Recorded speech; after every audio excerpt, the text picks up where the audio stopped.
I'm Rebecca Preston. I'm a facilitator for the Denver Minor Disturbance Youth Poetry Project, and I am going to read something for you. Between the hours of 10 to 6 p.m., Monday through Friday, I work as a computer technician. People wander in and out of my shop with any number of graphics card, logic board, whatever issues, the coffee spill, the stuck disk, the spinny wheel of death.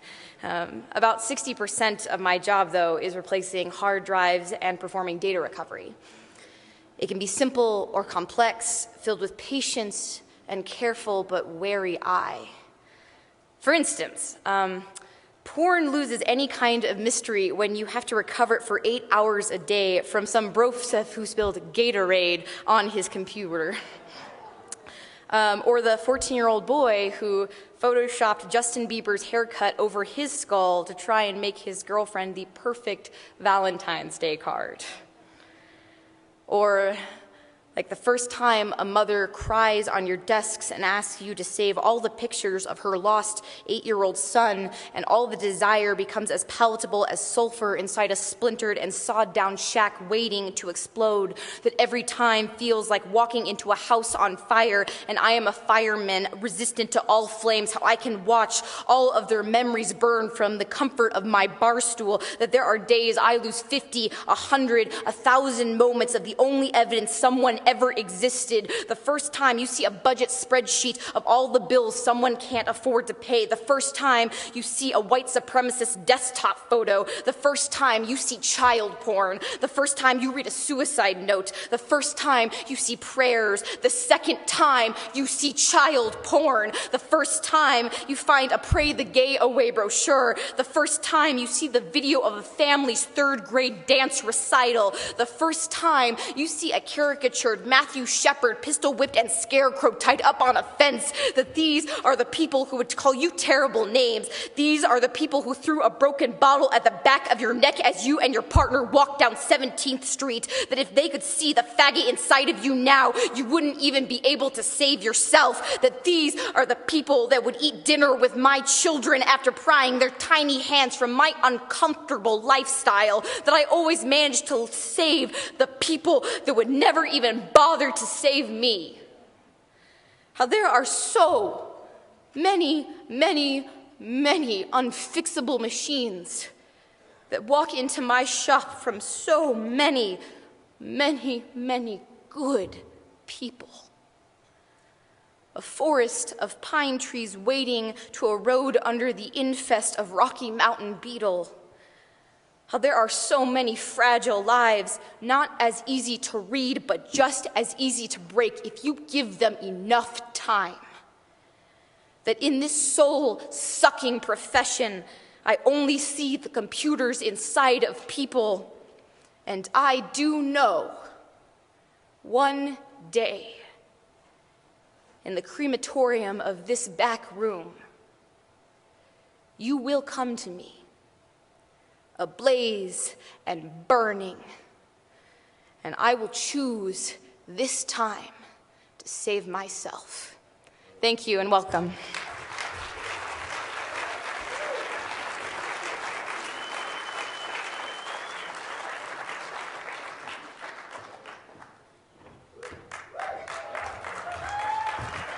Good morning, everyone. Thank you so much, Rebecca, for getting us started today. My name is Chance Williams, and I'm a proud member of the team at Free Press, and I'm also a proud native of Denver, Colorado. And I'm so happy to be here today. And as you've all probably discovered, Denver is a pretty amazing city. I love it here, and I'm so glad that so many of my friends from around the country have gotten to see my hometown. So welcome to our our closing plenary. We can't do this all over again. The Roadmap for Change. And I'm going to be your guide and emcee.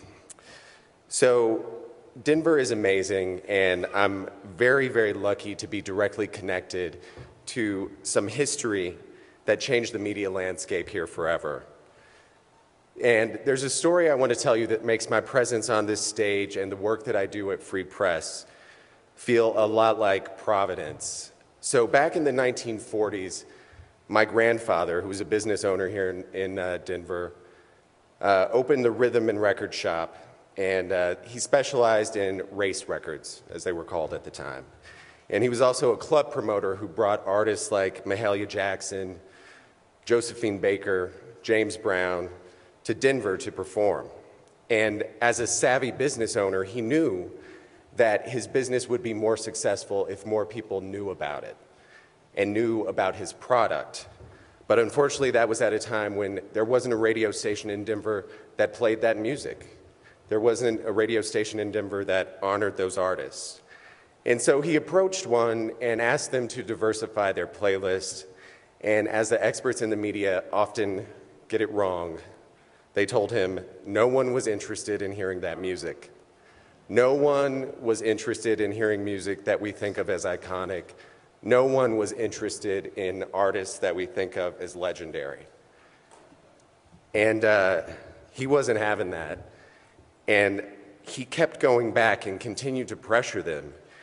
And eventually, they agreed to sell him some airtime, but this was mainly just to make him go away because they gave him the amazing time slot of midnight and charged him $1 a minute. And now keep in mind, this is not a person who had any experience in radio. This is not a broadcaster, but he surprised them by taking them up on their offer. And his radio show, Rockin' with Leroy, was born. And he also made history by becoming Denver's first African-American disc jockey. And despite being on at midnight, Leroy's show became incredibly popular. His business thrived. His broadcast attracted advertisers. But there was something else that happened. There was an energy. He would broadcast live from the Rossonian Hotel in the Five Points, and people would gather, and they would write down their requests. And that energy was really because for the first time ever, the African-American community in Denver heard their culture reflected back to them in the media. And the rest of Denver was introduced to something new, and people were enlightened, horizons were expanded, and comfort was found through his radio show. And in my mind, that's the very best of what media can do for our communities. Leroy started the show to change his fortunes and those of the artists that he represented, the community that he lived in. But the show stayed on the air for 12 years because he made a connection. He connected with the audience, and that connection changed things. And his story demonstrates that no matter what we want to see change in the world, we will eventually encounter the problem of the media. And that's why this fight is so important, and that is why every single one of us have something at stake. And there's a lesson that I take from Leroy, and that is when you're fighting for change, you never take no for an answer, you don't give up, and when you're challenged, it's up to you to step up. And importantly, when it comes to the media, if what exists isn't serving your community, you have to find a way to do it yourself, and thanks to trailblazers like him, it's a little easier for all of us to do exactly that today. So as we lay out the roadmap for change this morning, you are going to hear from some folks who don't take no for an answer, folks who never give up, and folks who step up when they're challenged, and hopefully it will inspire all of us to do the same. So I'd like to introduce our first speaker. She is an award-winning actor who you probably know from The West Wing, and also from her current series, Chasing the Hill. She is also the producer of the documentary film After Coney, and a dedicated activist who has worked to protect at-risk youth and the environment, among many other causes. Ladies and gentlemen, please welcome actor and activist Melissa Fitzgerald.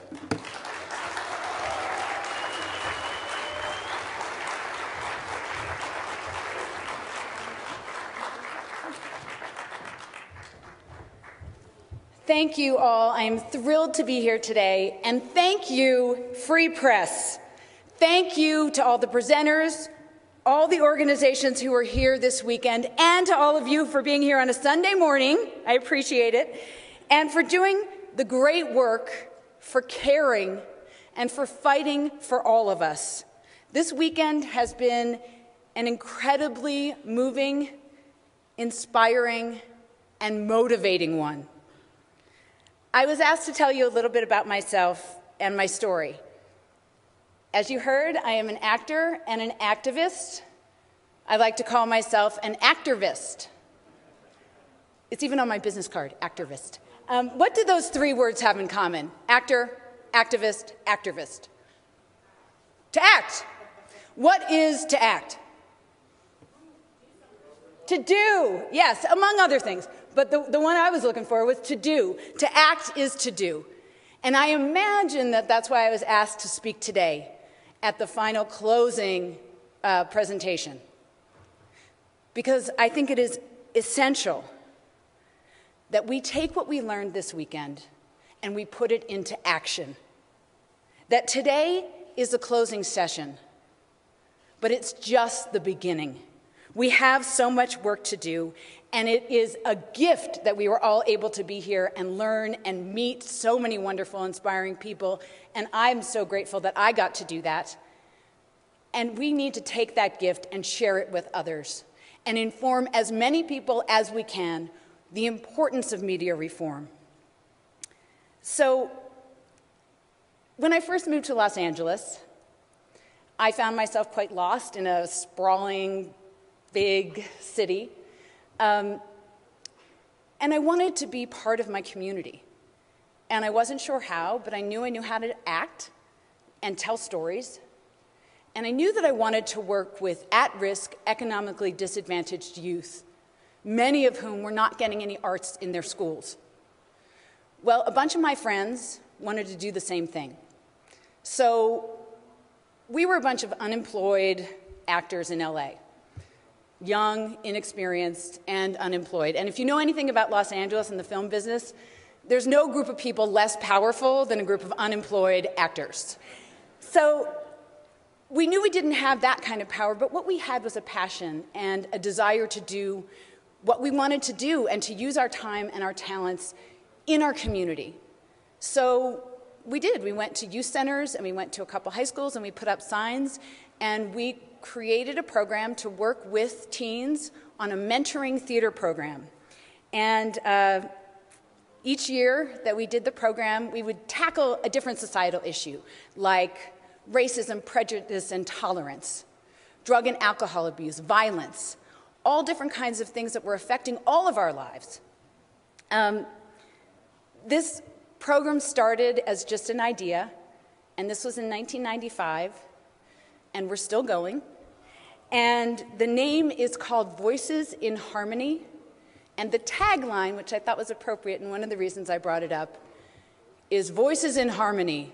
Everyone has a story to tell. Listen. And a lot of people would say, isn't it wonderful you gave these youth a voice? And we always answer, we didn't give them a voice. They always had a voice. We just gave them a platform to share it. The other reason I bring this up is that we didn't have any money, we didn't have any power behind us, we didn't really have anything but our own passions. And we were able to do something and create something and make a difference in our community. And each and every one of us can do that. And we can do that around media reform. I know it does seem like a daunting task, but it's not. We can do this. You know, I'd like to tell this story very briefly because we also, of course, had no marketing budget, and we had no budget whatsoever for anything. We operated out of our apartments. And I bought a secondhand fax machine, because this was way back in 1995, because we were trying to get press coverage for our big show. And basically, we just faxed all day long and called all day long to the LA Times, to all the local papers, to everyone. And everyone's like, you're never going to get any media coverage. Well, we did. Finally, after maybe 100 phone calls, and I'm not kidding, we finally got someone who needed to have a story, was on a deadline, and said, okay, I'll come to your rehearsal. Stop calling me. So they came to our rehearsal, came with a photographer, took pictures, and he was so inspired by what he saw that he got the cover story of the Metro section of the LA Times. Zero budget. From that, Headline News called us and said, hey, we'd like to do a story on you, which ran, you know how sometimes they do that on a loop, over and over and over again. So our first show was basically sold out for every performance. And we were excited, not because we were sold out, but because the teens we were working with and their mentors who are actors got to share their stories with the community. And it was a wonderful opportunity for all of us. And I don't think I've ever felt more creatively represented, and I never stepped out on the stage. It was a wonderful experience. I also am very fortunate that I was on a television series for 7 years, and we got summer vacations. So I went and volunteered in different places during those summers, and one of the places that I went was Uganda, and I volunteered with International Medical Corps, working with malnourished children and their mothers in northern Uganda, where they have suffered from a rebel war for decades. I didn't know much about it before I went, and once I was there, I was stunned that I didn't know more about it, that these stories were not being shared with the public. The depth and the breadth of the problem and the suffering was unbelievable to me. And when I was leaving one of the camps, because we worked in internally displaced and refugee camps, a man came up to us and said, "Please don't let us die in this horrible place. Please tell the people in America what is happening to us here." Because he believed, as I believe, and as many of the people in Uganda believe that I met, people in America are good. When we see a wrong, we want to make it right. When we see someone suffering, we want to help. But in order for us to do that, we need to know about it. We need to hear the stories. We need the truth. And that's why I'm so grateful that Free Press is here and the other organizations are here to help share these stories and make sure that we are able to. The other reason I talk about this is that, I was committed to telling the people in America his story and others. So I had to think, what's the best way for me to do that? And I thought the best way would be for me to go back to northern Uganda, bring my Voices in Harmony team from LA, some of the actors that have been great volunteers, and do our program with teenagers in northern Uganda and make a documentary film about that program. So again, we were met with a lot of, wow, it's a war zone. You're a bunch of actors. What do you think you can do there? And I said, well, absolutely nothing if we stay home. If we go there and we do something, we got a chance at helping somebody. Plus, we'd had the experience in LA that it is pretty useful to share stories. And we did. We went to northern Uganda. We worked with two wonderful organizations who helped us on the ground, the International Rescue Committee and International Medical Corps. We worked with 14 miraculous teenagers who showed such bravery in sharing their stories through theater, sharing their humanity through theater. And then they shared that with their community. Over 1,000 people showed up. We built a stage in their internally displaced persons camp. And we filmed the entire thing and made a documentary which is called After Coney, Staging Hope. And through the film, through the play, they were able to share their stories with their community. And through the film, we are all able to share their stories with the world. Now, some of that footage was used as part of an advocacy campaign around the Lord's Resistance Army Disarmament Northern Uganda Recovery Act. There was no money behind this, no big corporations behind it. It was mostly a bunch of young people, young American students who cared about young people in northern Uganda. So we lobbied Congress, we went to meetings, we wrote about it, we blogged about it. We set up meetings locally in our own communities with staffers. We got them to be allies. We brought our friends. We took pictures at these meetings. We brought students. We shared these stories in school newspapers, at blogs, everywhere we could. Well, I'm happy to say that the Lord's Resistance Army Disarmament Northern Uganda Recovery Act passed unanimously with more bipartisan co-sponsors than any other piece of legislation in 2010. And I don't know if you remember 2010, but it was really hard to get anything done with bipartisan. And I say that to inspire all of us that the work that we're doing can be done.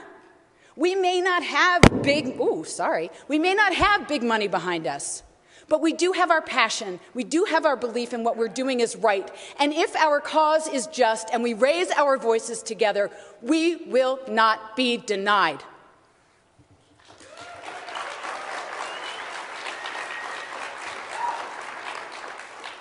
Now I just want to tell you very briefly how I came to Free Press. Because a childhood friend of mine, Carrie Cuthbert, decided to work for Free Press about 6 years ago. She sent out an email to her friends and family telling us about her new job and about Free Press. I was excited not only for Carrie, but to learn that an organization like Free Press exists to fight for media reform, which we all know is essential to building a better democracy. I also realize media reform and democracy reform affects all of the issues I care about. My work on poverty, economic inequality, social justice, human rights, the environment, climate change, gun violence prevention, voter suppression, marriage equality, civil rights for all Americans, taking care of our veterans, and making sure that every child in America has access to not just a good, but a great education. Healthcare reform.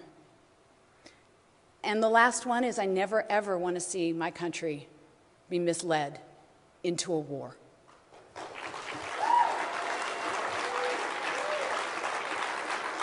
We are here because reforming our media, we can have the platform to tell the truth to the American people.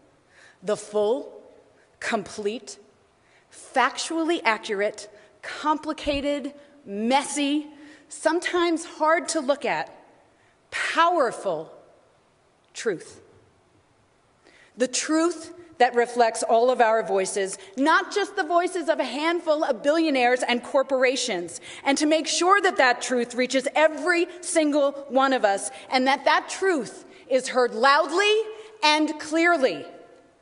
For our democracy to thrive, we the people need to be armed with the truth, so that we can hold our government accountable and our elected officials accountable for the actions they are taking on our behalf, and require that they enact policies that protect the public interest, that protect all of us.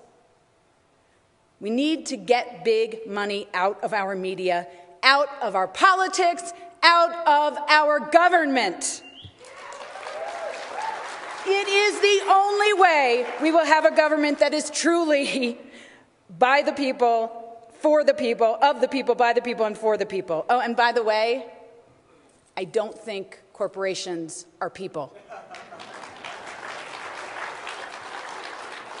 We are the people, and we are the only ones who can fix this.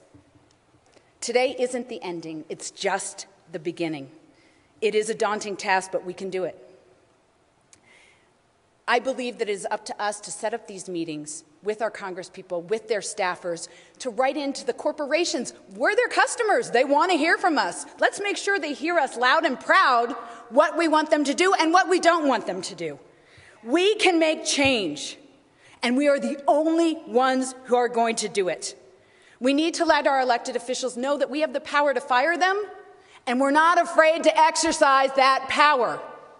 We also have the power to keep them in office, and we will have their back if they support our message and what's important to us, and they will need our support, because once they sign on to work with us, some of their corporate money and their donations are going to dry up. They need to know that we have their back, and I feel that that is just as important as letting them know that we won't vote for them, but that we will, and that we will turn other people out to vote for them. If they get our back, we'll get theirs.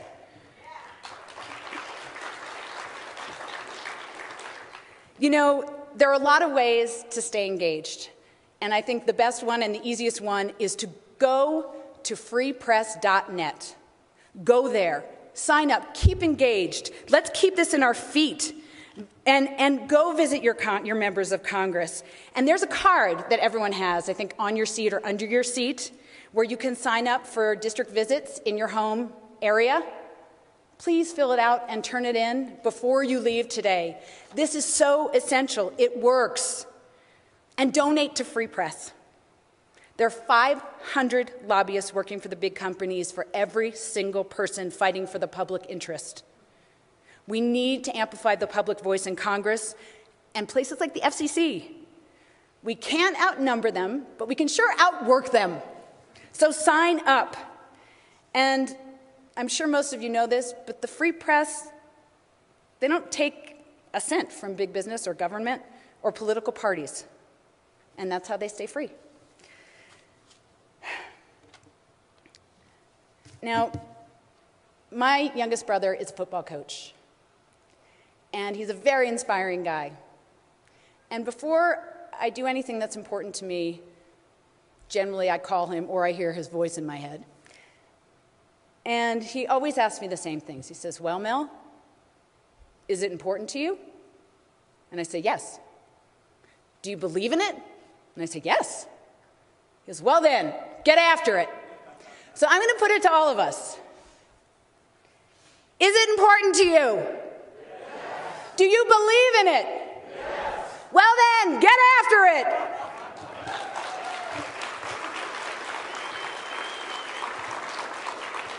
Before I go, I'd like to introduce you to 4 amazing young women. I've had the pleasure to meet them backstage, who are challenging media stereotypes in their work. Molly Culhane is a member of the Girls Editorial Board for New Moon Girls magazine and is passionate about creating more positive media for people around the world. Summer Matthews is a Real Girls participant and has created several films. Real Girls trains girls ages 9 to 21 in media production skills. Yingying Shang and Tai Sloby, both with Spark, a movement. They work with a team of young women who are challenging the sexualization of women and girls in the media. Spark Girls ran the successful campaign to get 17 magazine to include images of real girls in their pages. Impressive. These 4 are creating the media they want to see and are helping to create and define the future of our media. Young women, come on out.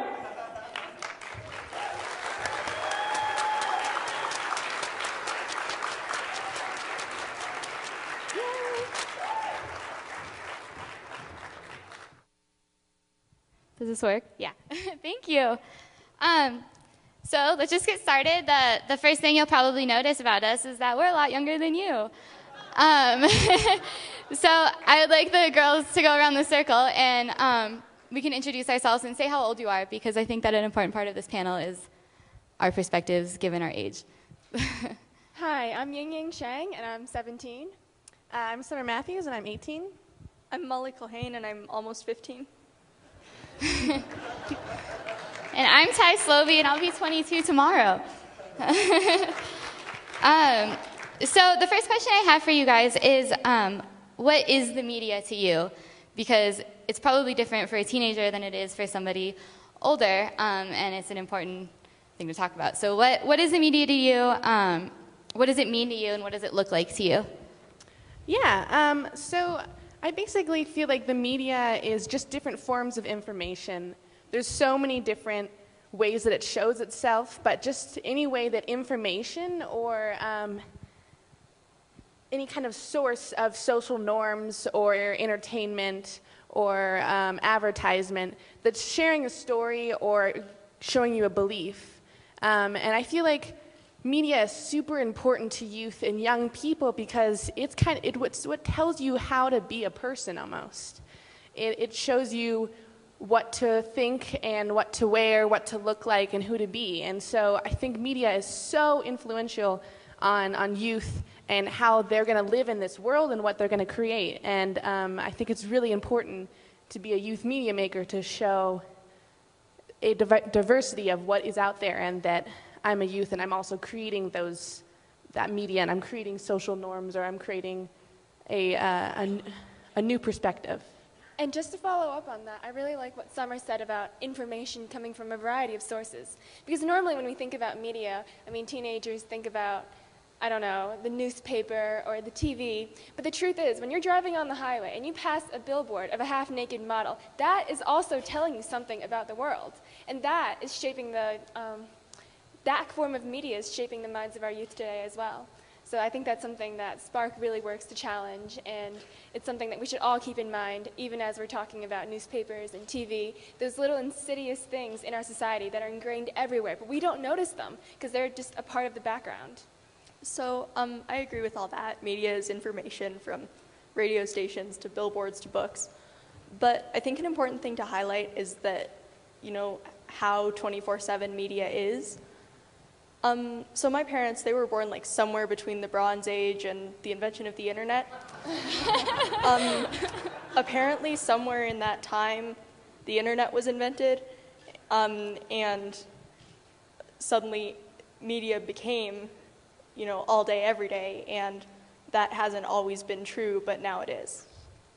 To follow up on that, I think I read somewhere as part of Spark's campaign against 17 last year, there was a statistic that youth consume 10 hours and 45 minutes of media every single day, from listening to music to watching television. 10 hours and 45 minutes out of a 24-hour day, and 10 hours of that is sleeping. So, I mean, it's a pretty big deal. 10 hours sleeping. Yeah, I think it's a huge way of communication, of sharing your story, of hearing other people's story. I think media is one of the main ways of communication that we use today, especially as youth. Where would you say that you guys get your media from? Like, where is the most media being spewed at you from? Everywhere. Facebook, bookstores, it is seriously everywhere. Yeah, I would agree. It's like basically everywhere I go, there's some sort of media informing me what to do, what to buy, what to look like. So there's definitely Facebook, they alter the ads to what you are interested in, and so that's something that I've noticed and am afraid of. Yeah. Okay, just to follow up on some of the things that you guys already mentioned, what would you say is wrong with the media? What are the biggest problems? To you, let's start with Molly. Okay, so I think that, there are a lot of problems with the media, but sometime in the past couple of decades, the fairness doctrine went away, and the lines between different types of media, entertainment, news, opinion, have become kind of blurred. So, for example, at this point, Bill O'Reilly can present himself as news, but then if he says something totally ridiculous and gets called out on it, he can say, oh, well, I'm just entertainment. Not that big a deal. He can also write children's books. So I think that's a big problem, and with that, the standards for media have been lowered. So for the reasonable observer, and the reasonable consumer of media, it's kind of hard to tell what the difference between fact and opinion is, and the truth has become malleable, which is a huge problem. Also, the media has become very commercialized and very consolidated, so fewer and fewer people and corporations are controlling larger and larger proportions of the media. So there's less of that, it's not being checked as much, and it's not playing that role as the fourth estate that helps with a really educated democracy. So that's a big problem.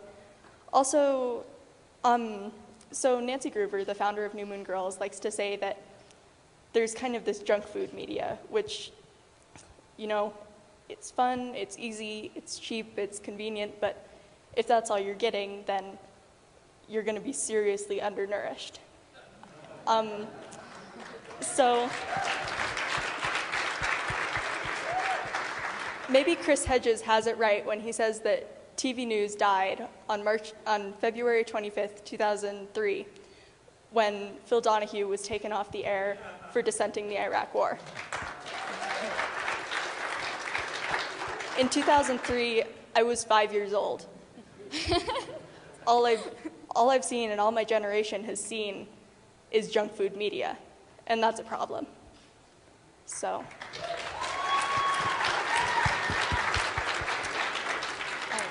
Yeah, I completely agree with you, Molly. I feel like such a huge issue with media is there is the media that we have access to, a very small portion, a very small identity is being represented in that media.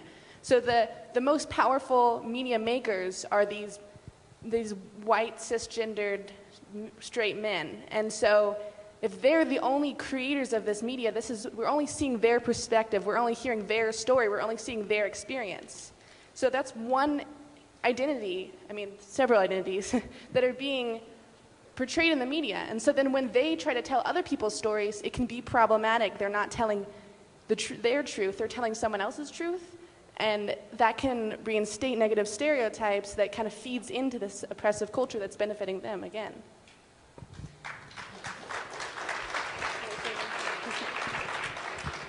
So I agree with everything that's been said as before, but the biggest problem that I want to focus on today is what Spark does, and that is the sexualization of girls and women in the media. We have a hugely appearance-based media. Even during the presidential election, it's like Obama comes out and he has wrinkles under his eyes and everyone scrutinizes him rather than listens to what he says. But the bigger problem is, I don't know how many of you saw the film Misrepresentation, but the way that women and girls are sexualized in the media today really prevents them from reaching their full potential. There's a great quote from that movie that says, "You can't be what you can't see." And as a teenage girl, when I look around on television, and when I watch America's Next Top Model, or any kind of reality television, what I'm seeing is not a woman intellectual that I want to be. What I'm seeing is like a skinny blonde bimbo that they're expecting me to conform to. And there's nothing wrong with being blonde. I'm just saying that there's only almost one form of adulthood that women are expected to kind of conform to. And when you can't conform to that, you're basically rendered worthless. And that's because women and girls are sexualized to the extent that we're not people anymore. We're objects. And that's what Spark is really trying to combat.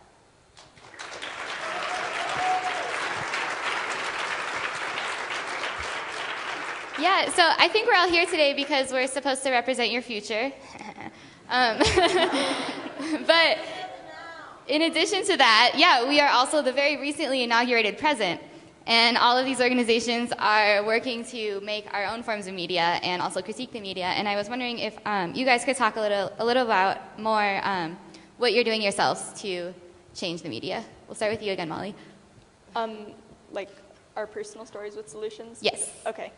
So if the problem with the media is mass commercialization of the truth, then I think what the solution is a grassroots movement from the bottom up to take back that truth. And what New Moon Girls does, the organization I work for, what we do as a part of that solution is to educate girls about what the media can be and to educate them to want more and demand more. So, as I said before, the fairness doctrine went away. Now it's about money. So what we need to do as the solution is to make it profitable for the people who run the news to give us real news and real information. So, New Moon Girls, we play a pretty specific role in that. We're not trying to be the New York Times. We're not trying to report the fastest and most accurately on the top headlines of the day, national debt, the war in Syria, any of that. But what we are doing is we're educating girls, and a lot of the media is aimed at girls. And a lot of that media, as Ying was saying, it's very appearance-based. So when girls see the media, a lot of what they see is like, oh, well, the normal is I should be a pop star at age 10. I should be on Disney Channel at age 15, and I should have a beautiful singing voice to match my even more beautiful face thanks to Photoshop. So what New Moon Girls is doing is we're educating girls to, we're showing girls doing real things, being real people, so that when girls look at that, they can think, oh, look, I'm a real person. I raise money for the causes that I'm passionate about. I travel to interesting places and meet interesting people. I help out in my community. I do volunteer work. I work hard in school. And those things that real girls do, so that when girls go out into the larger media space, they can see that there's something more and that they can demand more and that that's an option for them. The other unique thing about New Moon Girls is that we're ad-free, so we're not kind of held to the standards of the advertisers. So, instead of kind of telling girls what they're interested in, like, oh, well, you're a girl, you should buy lip gloss. We're listening to girls and reflecting back what they are interested in. So that's kind of what me and my organization are doing to help with the solution.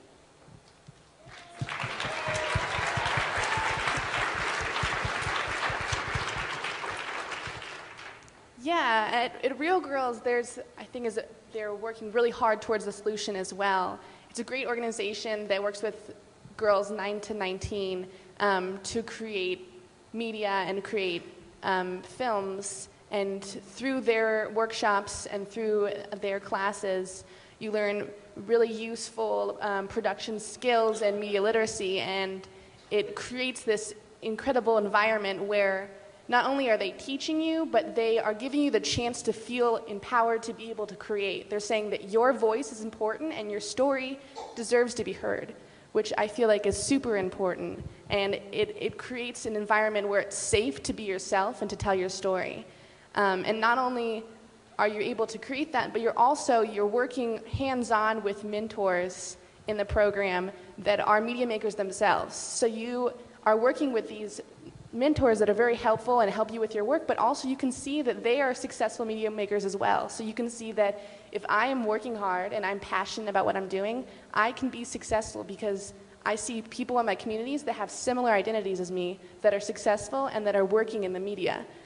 And that is something that's been really helpful for me, and I've been really passionate about being a part of the Real Girls community because I've had access to be able to use all their equipment and use all their experience and all their workshops, but yet I've been able to feel more comfortable in my story, telling my story, and being confident as a media maker myself.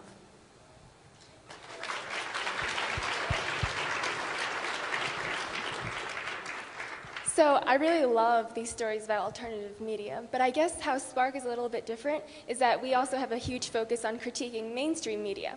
As you saw from our 17 petition, which 17 did agree to stop photoshopping the images of their models, which was amazing.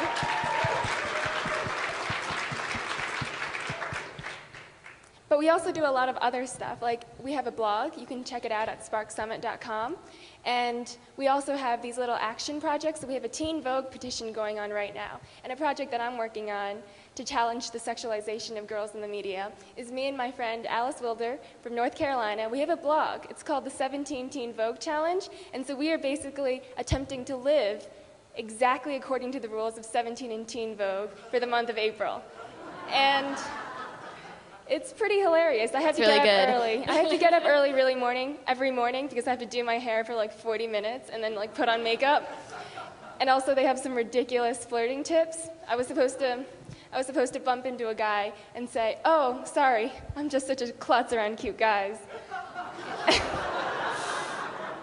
That didn't go so well. But we take these action projects to challenge the mainstream media because we think that change can come from them as well. And as long as magazines stop perpetuating these images of girls, did you know that after just 3 minutes of leafing through a fashion magazine, 3 out of 4 teenage girls feels guilty, shameful, and depressed?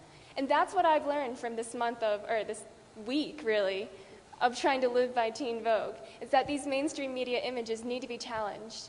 And that's what we're doing at Spark right now.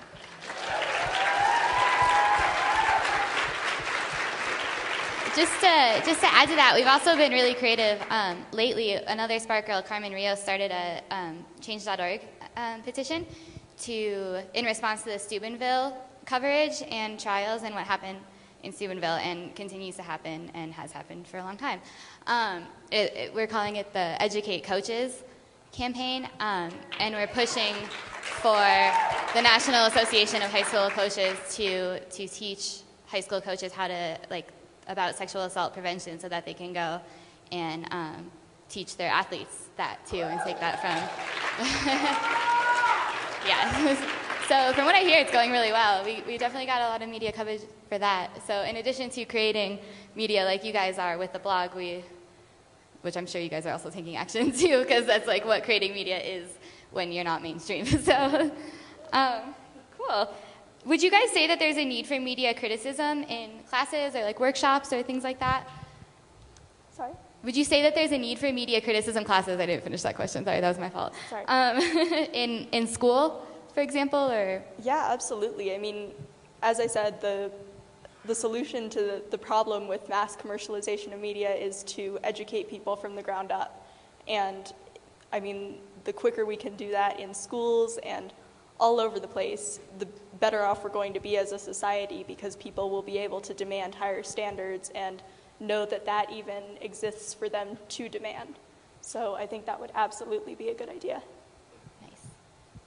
Yeah, I feel like we absorb so much media, and there's so many subliminal messages that we see in like television and commercials that we're just supposed to kind of absorb and not critique or analyze, I guess. And so I think it's super important to talk about the messages that we're seeing, especially since they're super mostly negative about a lot of different identities and cultures. And so I think it's very important, and it's beneficial and healing actually to look at what images and what media we're like ingesting and see what kind of messages we're receiving, and maybe that we don't want to receive those anymore. And so it's important to know what we want before we can change.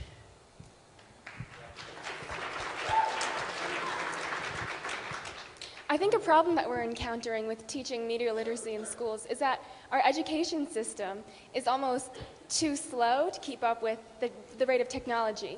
Like Molly said before, in just our parents' age, media wasn't as pervasive as it is now, and our education system isn't responding as rapidly as we would like it to, and that we need it to. And so I think a first step would be to teach media literacy in health classes, because it's such an integral part of health to be able to understand the images that you're seeing around you. Nice. No, I'm really glad that you said that, because that brings me to my next question, an embarrassing story. The other day, I was getting dinner with Ying Yang, and we were talking about asking dates to prom, and she said that she had asked her date over Facebook chat, and I was like, oh, crazy, like that's what I did in high school too, only it was over AOL Instant Messenger. She's like, wow, that was so long ago. And I realized that at the ripe age of almost 22, I'm already becoming irrelevant. And that things are changing so quickly, even from 4 years ago. So my next question for you guys is, what do you think that, quote, grown-ups have to learn from working with young people? Obviously, you're all in organizations that are intergenerational, which we like a lot. And what would you say, not that you have to learn from them, but what do they have to learn from you when it comes to media and media creation?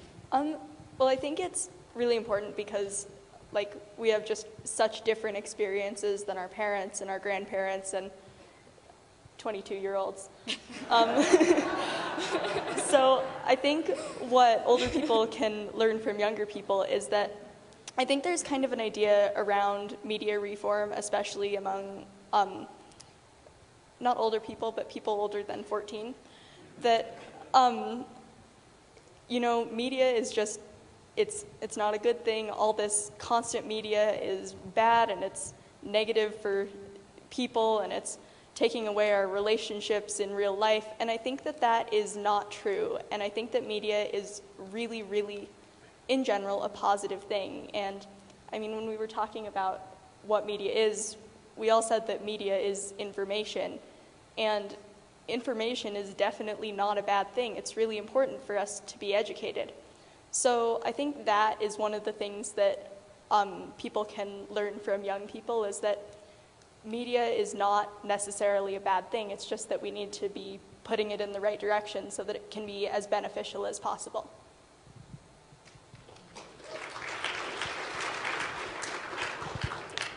Yeah, I feel like you were saying earlier that youth and young girls are one of the main consumers of media. There's so much advertising that's geared towards them, and they're so much a part of the media world and social networking and creating media. They're in that world. So I think it's really important to understand that youth have a good understanding of media, and they have an understanding of the social networking world. And I think that often adults don't really respect the voice of youth, or don't feel like it's legitimate because they haven't grown up to learn what adults know. And so I think it's just important to be collaborating with youth and just to know that they have a story and a perspective that is new, because media has kind of taken over. And so I think that they have a very important voice that should be heard and should be collaborated with.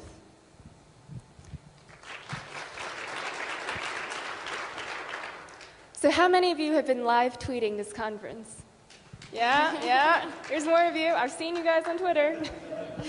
But I think the bottom line is that Twitter and social media is also a form of new media, and it's a form of media that, you know, youth are especially adept at.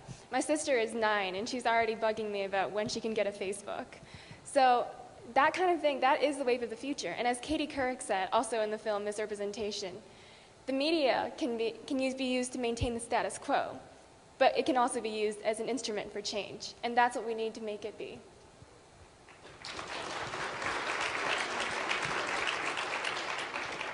What do you guys hope that the media is going to look like in 10 years? So when you're like my age. We'll start with you, Molly. I think in 10 years, my hope, is it what we hope the media will look like or what we think? What you hope, or what you think, because that's also interesting. I guess it ought to be the same thing. But I think the media will be, and I hope that it will be, it will represent a more diverse viewpoint with, as Summer was saying, with just a lot more people and a lot more perspectives. I think, and I hope it, I'm sorry, I keep mixing those two up. My hope is that in 10 years the media will be more controlled by a wider array of people, so that there's a lot more kind of, the media will check itself a lot more, and there won't be just 3 or 4 or 5 viewpoints on that are often the same viewpoint on one issue, so that there are a lot more people reporting, and there's a lot more dissent will be a lot more tolerable and encouraged among everyone, so that there are more viewpoints in the media and more diverse viewpoints, and more people are being more educated by as many people as possible.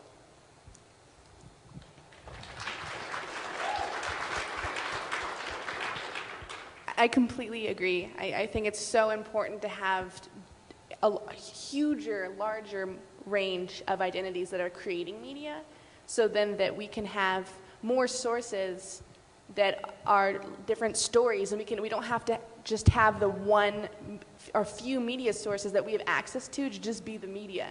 We can choose what we want to listen to. We can choose what we want to believe, and the voices that have been historically silenced can then be at the forefront of our media, and we can hear what they have to say. We can hear what their stories are, and we don't have to just only we don't have to listen to what we don't want to listen to and have to fight back. We can continue to hear voices that share all the stories and all the truths, and all these different identities and cultures will be represented, and their truths will be real.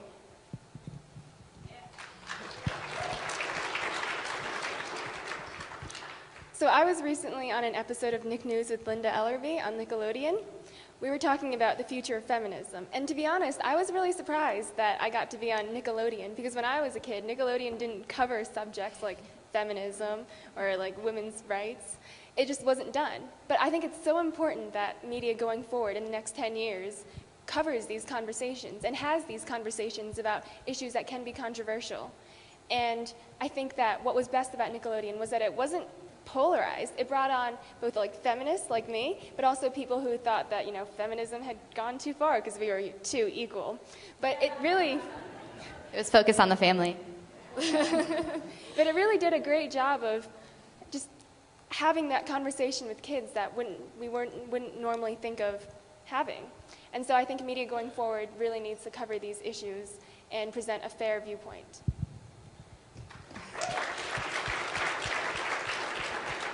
I think also that's just our perspective because we are younger, but I think self-representation of all people that are not currently represented in the media is important. And teenage girls are definitely misrepresented in the media, and also maybe consuming more media than the average person, but definitely like there needs to be more diversity in general, like Summer said at the beginning, when it comes to not white cis dudes all the time. So so we've all heard a few times this weekend, we just have a couple minutes left, so this is like a closing idea.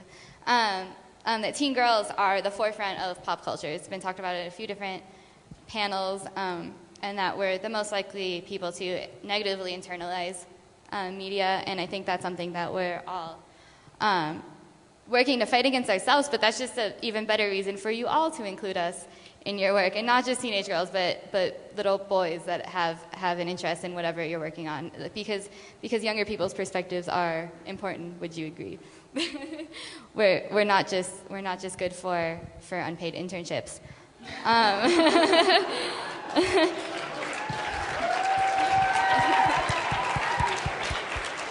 So on that note, we would like to thank the grown-ups that have both started our organizations. All of our respective organizations, if not started, have definitely, grown-ups have played a huge role in keeping them going. Many of them are here today.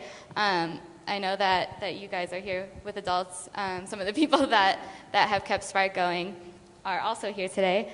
And then also, just that these adults are recognizing that teen girls need a safe space to critique and make their own media, because we don't currently have that space necessarily in the media, in the mainstream media. On that note, we're getting really popular though, so they like us. And also to thank Free Press and any other organizations that have taken time to listen to us this weekend, because we're not only honored and really pumped to be here, but we know we're really important, and we're glad that you're all recognizing that too. So that's it. Does anybody else have any last ideas that they want to say? Or? I just want to make a pitch for my blog, 17 Teen Vogue. Oh yeah, you challenge.tumblr.com. You guys should all say where you can get your media. Yeah, so New Moon Girls magazine is 8 to 12, 13, 14, 15, and up. Mostly like young teens, preteen age range, but it's a more feminist magazine. It's for girls and their dreams is that's our little motto thing. And it's just a magazine for girls to really express themselves and show how important they are in our world, not just for what they are, but for what they're doing and the impact they're making on the world. Yeah, I just want to give a plug out to Real Girls. They do incredible work, but also they make, you can pay them to make promotional videos or PSAs for your nonprofit organizations or just other organizations, and you can pay them a lot less than other production company, but you get high quality, really incredible work. So realgirls.org, check it out. It's a great place. All right, thank you guys so much.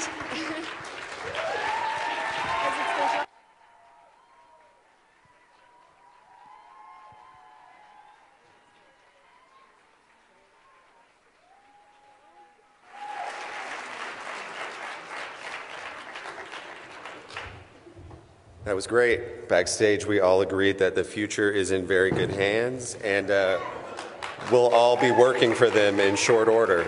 So thanks again, Molly, Summer, Ying Ying, and Tai. Up next, we're going to hear from performing artist, musician, educator, community advocate, and poet, Melina Speaks. Let's give him a hand.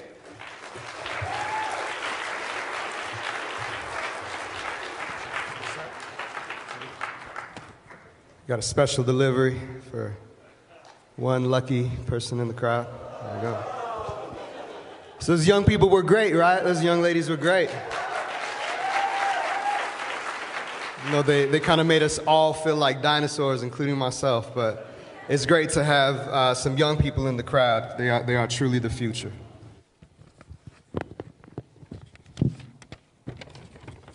Do not feel left out. I brought a message for everybody. This is a message to the future from the past, in memory of the late, great Gil Scott-Heron. The revolution will not be televised. The revolution will not be texted, Facebooked, or tweeted. You will not be able to stay home, sister. You will not be able to plug in, log in, or cop out. You will not be able to lose yourself on swag and bullshit. Skip out to state-approved dispensaries during commercial breaks, because the revolution will not be televised. The revolution will not be televised. The revolution will not be brought to you by Red Bull, sponsored half or not, jumping from space, breaking sound barriers to wow the cognitarians. The revolution will not be Instagrammed, no filter. There will be no pictures of you and Barack Hussein Obama painting the White House black, while Donald Trump searches for Barack's birth certificate and a new toupee. There will be no video of pigs shooting down Oscar Grant on instant replay. No audio of pigs shooting down Trayvon Martin on instant replay. There will be no pictures of immigrants indigenous to the continent resisting deportation. There will be no video of women protesting the misogyny of corporate rap. The theme song will not be written by Kanye, Jay-Z, Pitbull, Lil Wayne, 2 Chainz, or Eminem, nor your favorite so-called revolutionary rapper that you consider real. The revolution will not have 30 million views on YouTube, will not be delayed 30 seconds for user monetized revenue share. The revolution will not be televised, will not be televised, will not be updated, liked, retweeted, favorited, or data mined for social network advertisements. The revolution will be no rerun, brothers. The revolution is you. That moment will never arrive. That mythical moment that we've been waiting for generations will never arrive. The revolution will be no rerun because the revolution is you. The revolution will not be televised. The revolution is the evolution of our minds, body, spirits, nonlinear time, life passing before our eyes. The revolution has been, is, and will be live.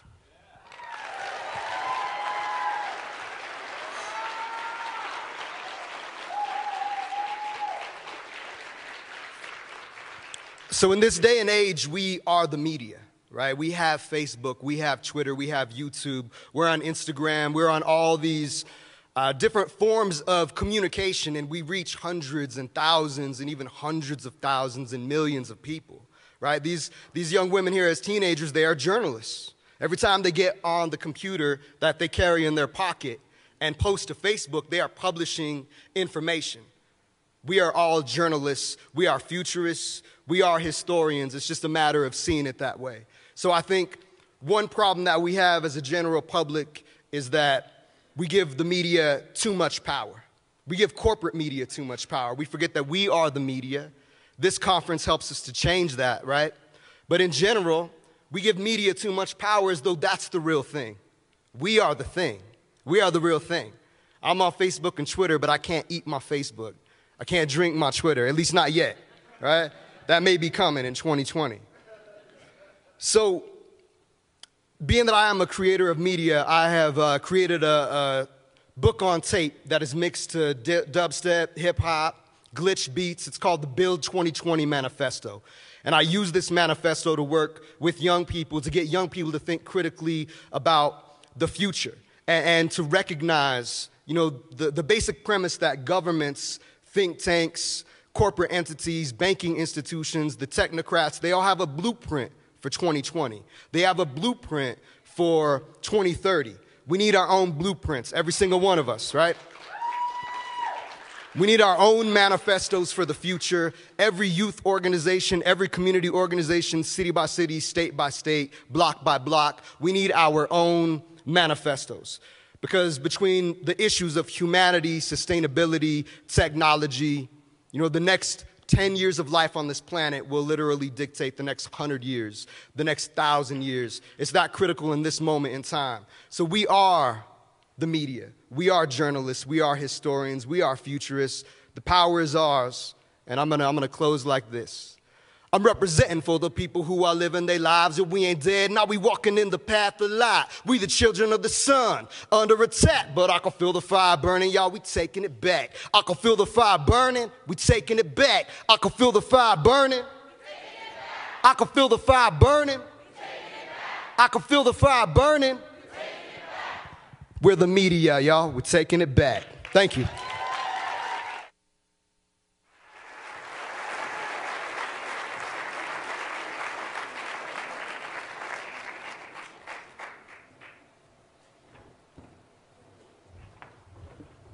All right, assembling before you some of my favorite people and also leaders and visionaries in the movement for media reform and media justice. So I'd like to introduce Malkia Cyril from the Center for Media Justice.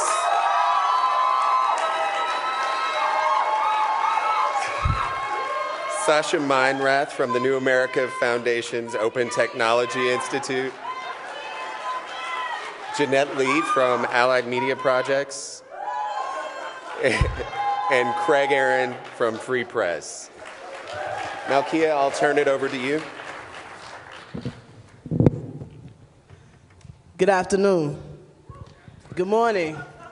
So Craig told me I have to talk about my vision. What is my vision for the future of media? So I tried to close my eyes and think about it, and I realized I'm really afraid to close my eyes. I'm afraid to close my eyes because I feel like if I close my eyes and blink, I might open them and find that I've been misrepresented again. I might open my eyes and realize that I've been dehumanized again, that people that dress like me and look like me are not allowed to be free. We're tracked, deported, violated, and so it's hard for me to close my eyes and think about my vision. But I tried. And when I did, I thought about Audre Lorde's quote when she said, "When I dare to be powerful, to use my strength in the service of my vision, it becomes less important whether I am afraid." So these days, I'm less afraid. I'm less afraid because everywhere I look, I see victory. I saw in Georgia when they stopped the legislation that would have blocked them from owning their own community media. I saw how the Associated Press dropped the I word. I saw how 90,000 people leveraged their comments to say, no, we don't want expensive prison phone rates. 90,000 people. And that gives me courage. That gives me hope. And that gives me more hope than any rhetoric of hope and change that any president anywhere in the world could ever share with me, right? When I think about my vision for the future, what I'm thinking about is our ability to craft a digital privacy legislation that actually supports natural migration as a human act, that supports full and fair employment, that actually gives formerly incarcerated people a real second chance, that closes and shrinks our gang databases. That's the kind of digital privacy legislation I want. I want the kind of journalism that allows for us to be accurately and fairly represented. I want real standards. I want journalism that is publicly funded and not corporate. I want us to be the ones who decide in the next 20 years that corporations are not people and they don't deserve more rights than we do. So I'm going to stop with that because I'll say this. If we can take away the rights of corporations as people, if we can create some standards for journalism and some funding for journalism, if we can create legislation that protects our digital rights, I think that we have a chance to survive as real, full, alive human beings.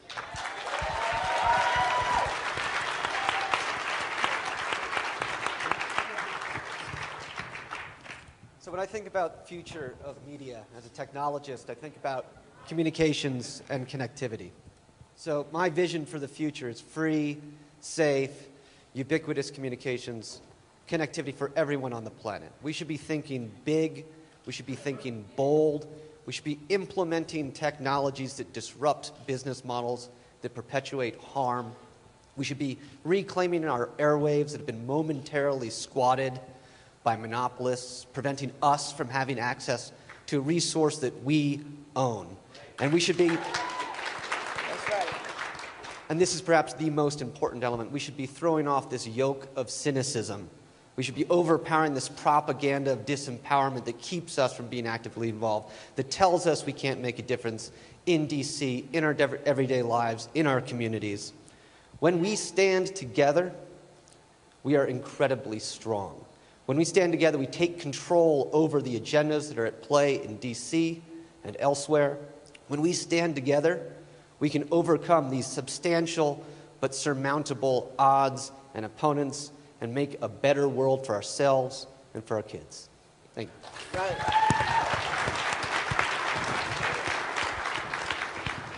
When I think about the future of media, I think about an ecosystem of all the incredible projects and work that we've seen this weekend, and that ecosystem growing together more powerful over the years.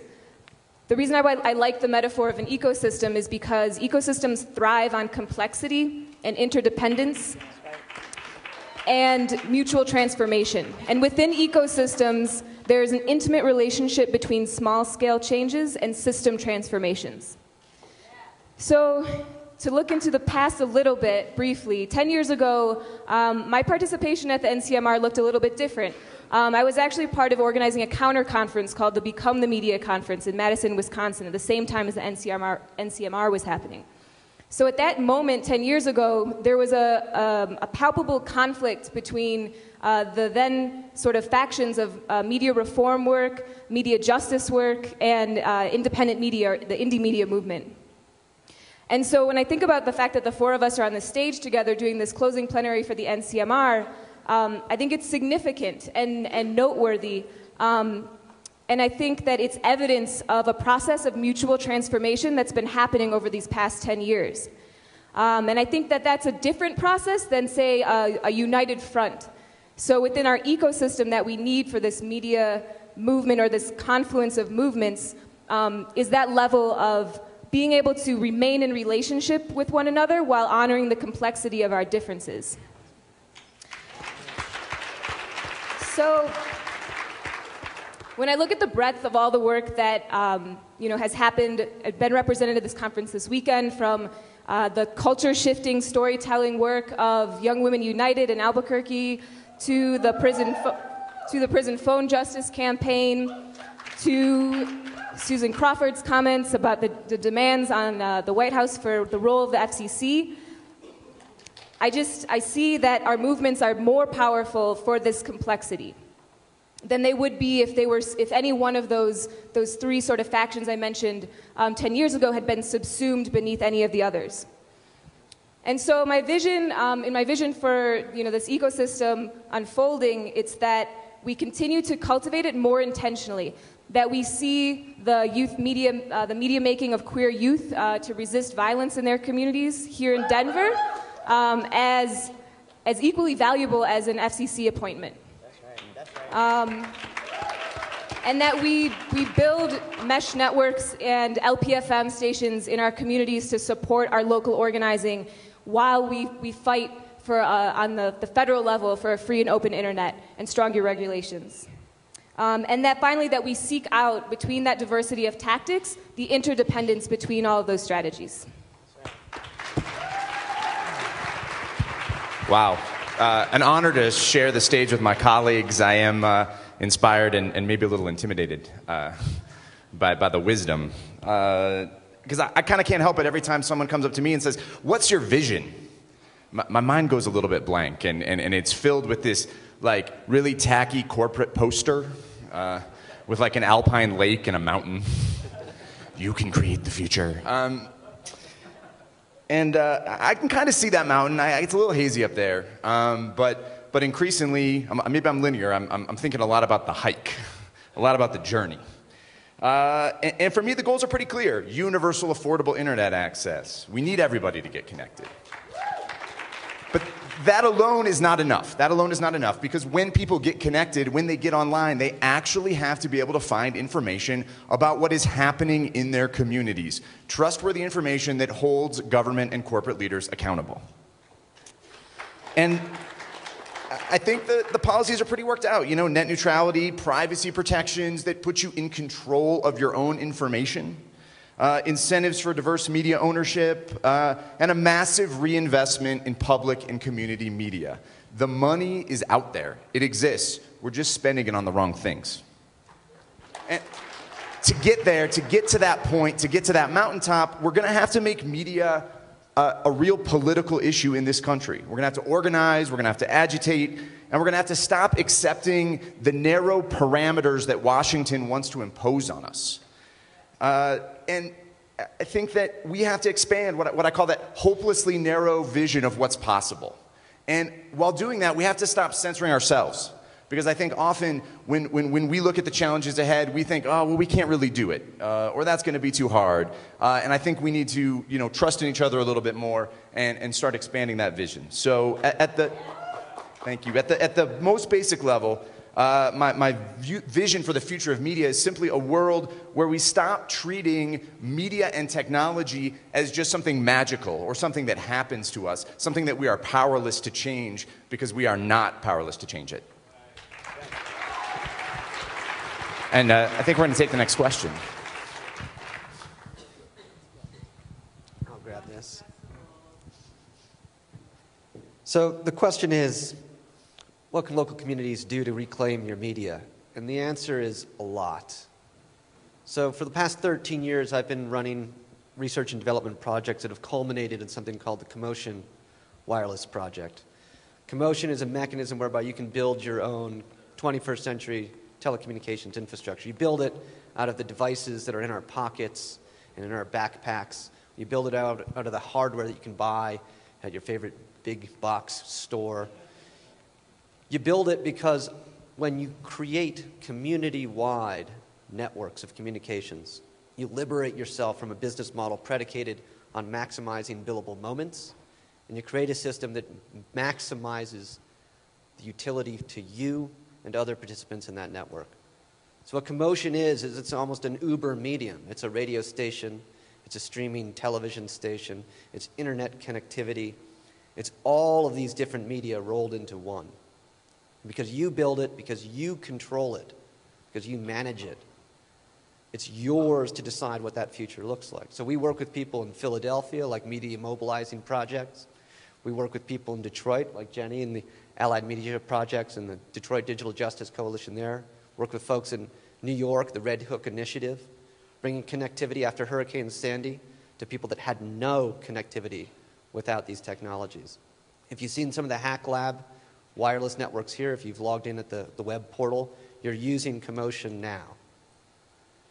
And what it does is it disrupts a dominant business model that doesn't meet our needs. Right? What it does is it empowers communities to take control over their digital destinies. What it does is it creates a new series of resources that all of us can use and that haven't existed ever in the history of humanity. And so I would hope that people start thinking about ways in which technology is not some sort of feudalistic force to encapsulate you, to lock you into some vendor, some technology, some service provider, but one that has liberatory potential that we can all make incredible use of.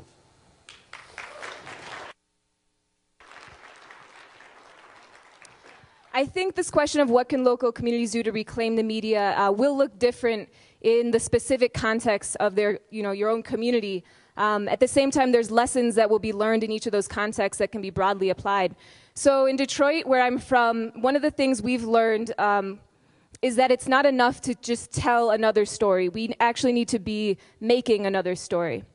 For a really long time, the main story people knew about Detroit was that it was a place of abandonment, of poverty, of violence, of racial segregation. And increasingly, the story people know about Detroit includes that it's a destination for the creative class, and also that it's a test bed for some of the most anti-democratic legislation that we've seen in this country. But not enough people know the story of Detroit as a place where communities have been reinventing democracy for decades and creating new forms of community power out of the shell of failed systems. And in this context, I think the first step to reclaiming our media is reclaiming our internal media systems, really questioning the messages and the stories about who we are and what we're capable of. Because from there, we can begin to build new kinds of relationships. And these are the kinds of relationships that we're going to need if we're going to make another story. So when we make media as a community, when we investigate the roots of problems and generate holistic solutions, when we build mesh networks and LPFM stations, we're making a different story. Because in the process of doing those things, we grow our capacities to deeply listen, to trust, to question, and to build shared visions. And our ability to do those things in the long term has the potential to reconfigure our relationships, not only with ourselves and with each other, but with the structures of power that currently shape our reality.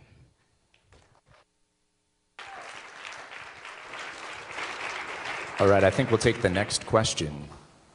Invisible moderator.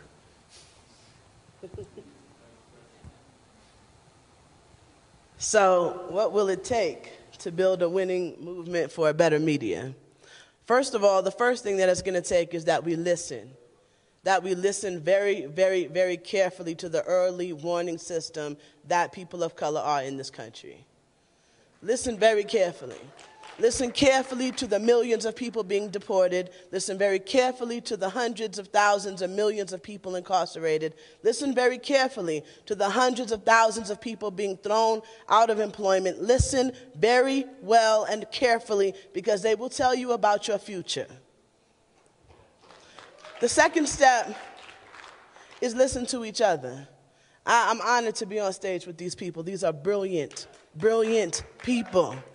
These are people who teach me every single day, and I'm honored to be in the field with brilliant people every single day all over this country. We have to listen to each other. The interpersonal conflict, the lack of trust, the feelings of betrayal, the feelings of scarcity, all of these things are challenges and barriers put in the way of collaboration. We can overcome them, and we must, because we're better together. We can't do it alone. None of us can win this by ourselves. The corporations have thousands of lobbyists. All we have are you right here in this room and the people outside that look just like you. That's who we have. So we have to listen, and we have to work it out. The third thing we have to do, and I want you to help me out, I want you to say, beloved community.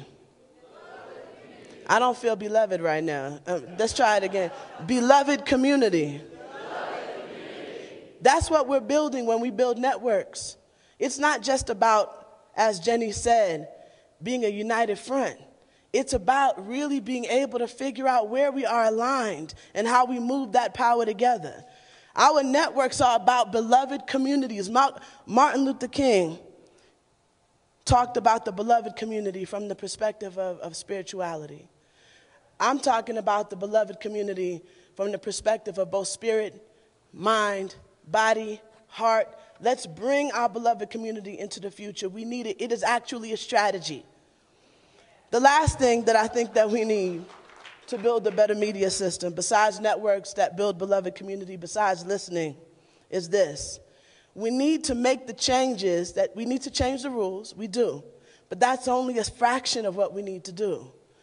We need to do what they're doing in Detroit. We need to build, right, from the ground up. We need to do what Free Press is doing, change the rules. We need to do what organizers who are not in this room, who are working on different issues, are doing, which is organizing day to day in their community to build collective power. That is something that we don't always know everything about, but we need to value and validate the methodology of community organizing. Because without community organizing, none of us win. So I'm going to close with this. If we build beloved community, if we listen, if we value community organizing, there we go, I don't know, I didn't plan that part, you know.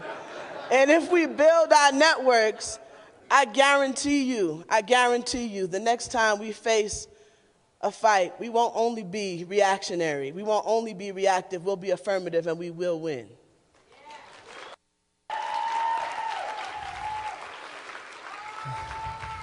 So we've been doing this event, this organization of mine has been around for 10 years. And we've developed a strategy that I like, an outside-inside strategy. And we've shown we can win.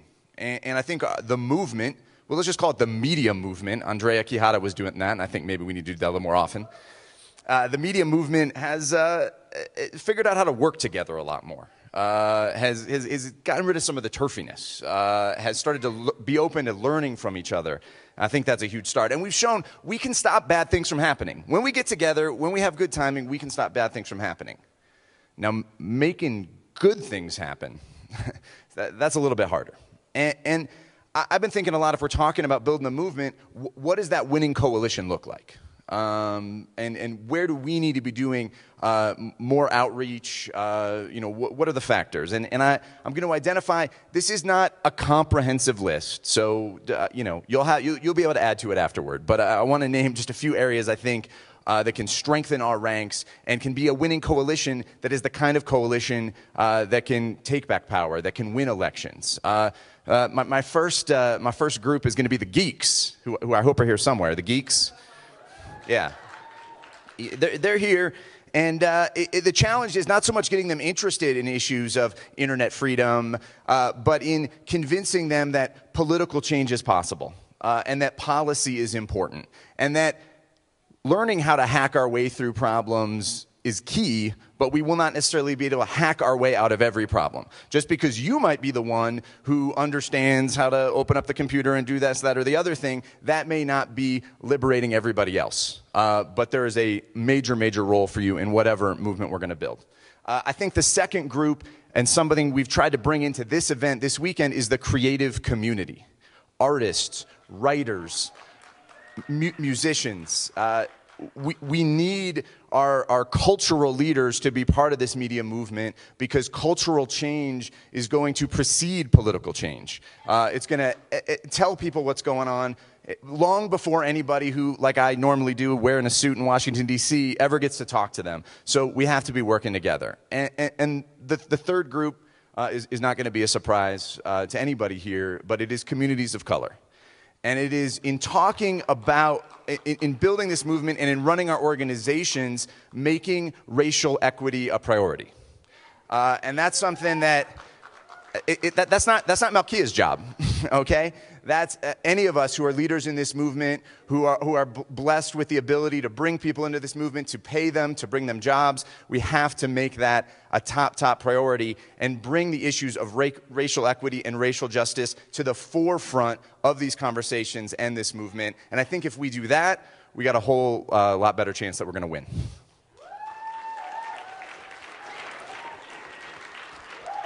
So we are here to tell you about what you need to do when you go home, but I think you probably know better than we do what you need to do when you go home.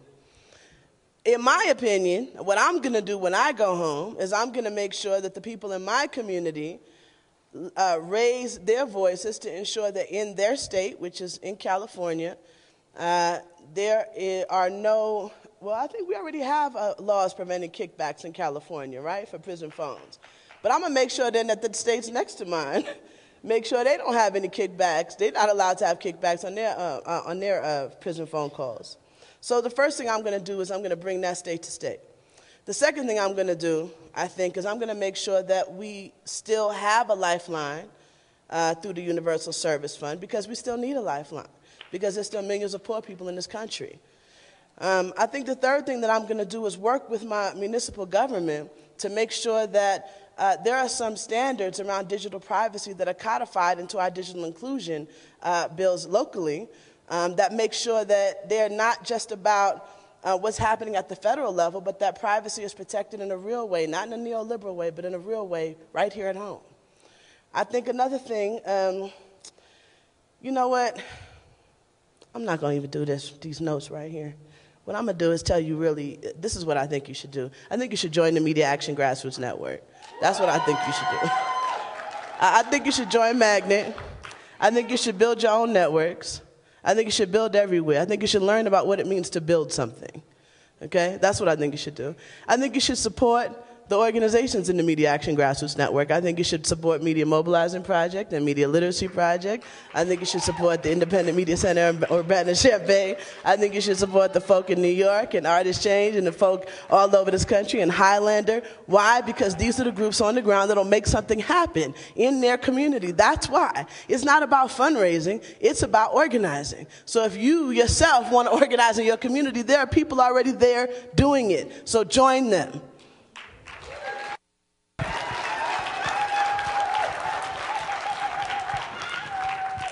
So I'm going to talk very briefly about the banalities of power in D.C. And, you know, what we're taught, what we think about when we watch the West Wings of the world and what have you, is that, you know, you got a bunch of people, they go to these elite schools, they learn all this stuff, they become unbelievable experts in their fields, they go to D.C., they represent, they struggle with all of this data and information, and they try to figure out the best solution, right? Wrong. That is absolutely not what happens. Each and every single one of you can become a national expert in just about any topic you want in a matter of months. The expertise that's in this room so dwarfs that of Capitol Hill on the issues that we care about, it would stun a musk ox. It is absolutely the case that between now and the next Media Reform Conference, you can become the go-to expert on the issue that you care nearest and dearest about.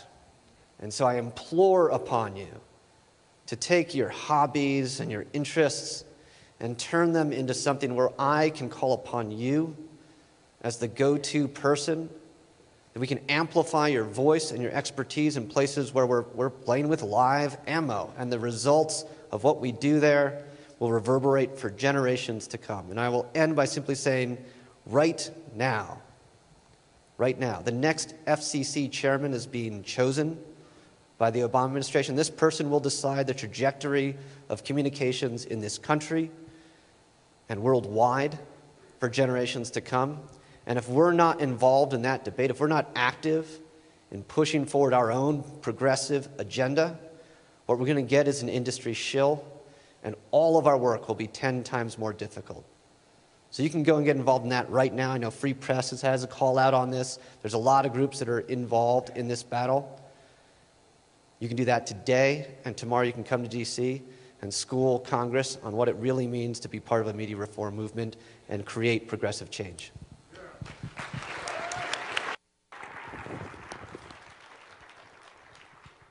One more thing you could do, in addition to those things that were said, is register for the Allied Media Conference this summer. And I think, though, in addition to that, one thing that everyone could do is commit to building upon at least one relationship that they've forged over the course of this weekend. Because I know that as dazzling as many of the plenaries have been, I don't think it's the information that we've consumed this over the past few days alone that's going to be what empowers us to shape the future. It's going to be the relationships that we've built through conversation, on the dance floor, over the karaoke mic, however you've done it, that really make that difference. And I know this not only from the past 10 years of experiencing this conference, but also the past 15 years of the Allied Media Conference. I know that these spaces where we convene, whether it's the AMC, NCMR, Alliance for Community Media, Facing Race, any number of other conferences where people convene, that they can do more than just mobilize us as individuals to take specific actions. That at their best, these spaces can be the soil from which this incredible transformative media ecosystem grows.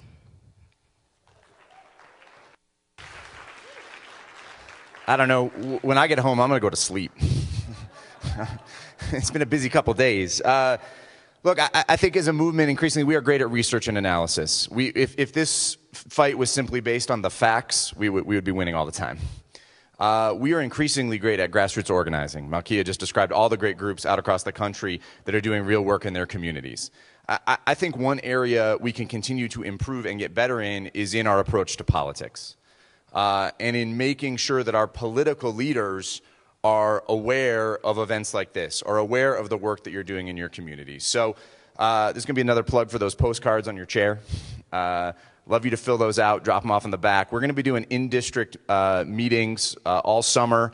We're going to be following these members of Congress around when they come back to their districts and letting them know just how important these issues are until they become issues that are part of any candidate's debate, until you can't run for office unless you have a position on these issues. We might not agree, but you're going to have a position. And I think that is something that is very, very possible, something that we can build right now. And if we had 15 Al Frankens or Ed Markeys in the Senate, it'd be a lot easier to push some of these things. If we had 40 or 50 Donna Edwards in the House, it'd be a lot easier to make good media policy. If we had 3 Mike Copps or maybe 3 Susan Crawfords over at the FCC, we'd be getting some real stuff done. So I encourage you to get involved, stay involved, and I encourage you to learn more about all of these wonderful organizations represented up here, these true leaders of this media movement, and please join me in thanking them for being here.